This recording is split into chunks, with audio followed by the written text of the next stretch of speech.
Hi, welcome to week 7 of MRA Watercolor. So far we've talked a lot about color and color schemes, monochromatic, meaning using just one color, analogous, using similar colors, complementary, meaning using opposites. So it's time for us to mix our own color wheels. You will each start with a 6x6 card like this one. This will be your guide to making your own color wheel using the palette that we all have. And this will help you to become even more familiar with what the colors are and what you can do with them. Your diagram will include a place for each primary, warm and cool. So before we begin painting, we'll start by labeling each of those. So remember, the primaries on your palette are already labeled. And before we start to label even, I'd like to explain how your palette is set up by showing you a picture of the color wheel with the palette layout next to it.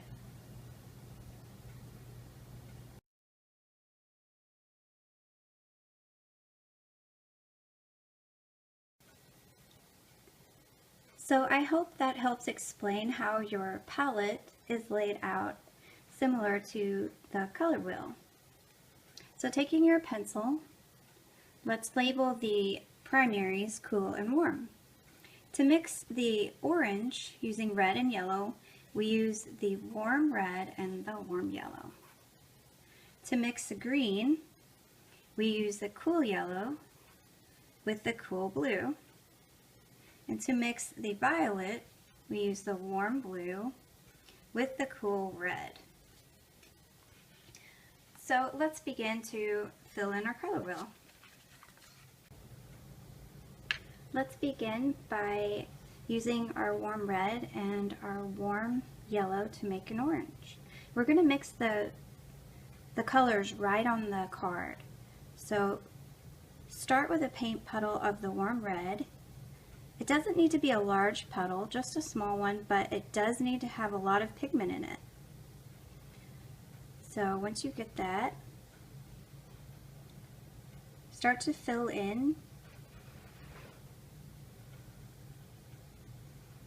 where the warm red is on the color wheel, and fill in a little more than halfway to the yellow.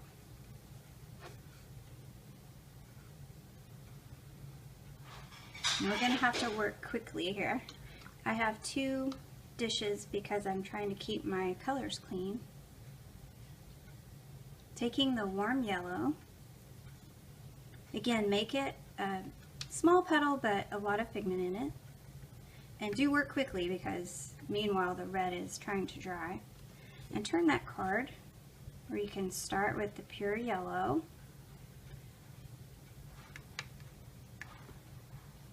oops, that's okay. And meeting up with the warm red, you'll see the color start to change.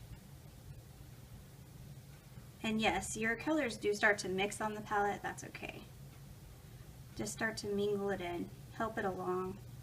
You might even need to clean your brush and go back to the true red, the warm red, and fill that in again, just to make sure that you're getting some of the true color and not mixing it all the way through. Also the yellow here, especially the yellow because it's the lighter color. I'm going to wash out the brush. Okay, I'm going to move on to the green. Again, making a smallish puddle, a couple of brushes full of water is fine. This cool yellow takes a lot of pigment to get it going, so. And when you start that cool yellow, try not to let it touch the warm yellow.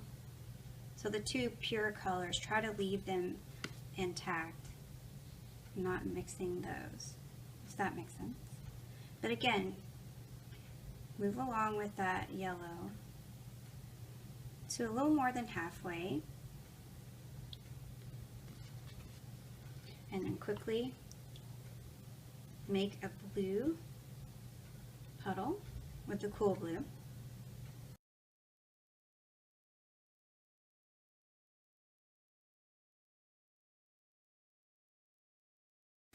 So next we'll use the warm blue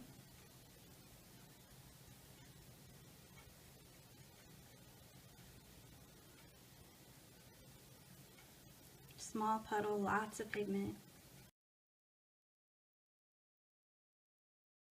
A little more than halfway. Clean out your brush quickly, get that red, the cool red.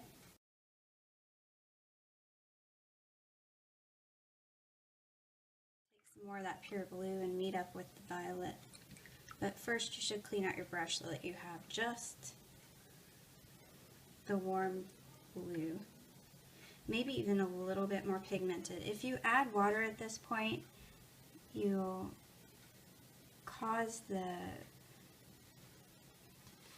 some of this, you can see that right there where there was more watery pigment. You'll cause it to do what's called a bloom. As long as you're adding more pigment to a wet area, you won't have that happen. It'll mix in well. So see, as long as you leave a little bit of the pure pigment for the three primaries, your color will come out pretty nice. Clean your brush and let it rest. Don't let it drown. And that's it. Thank you so much for watching.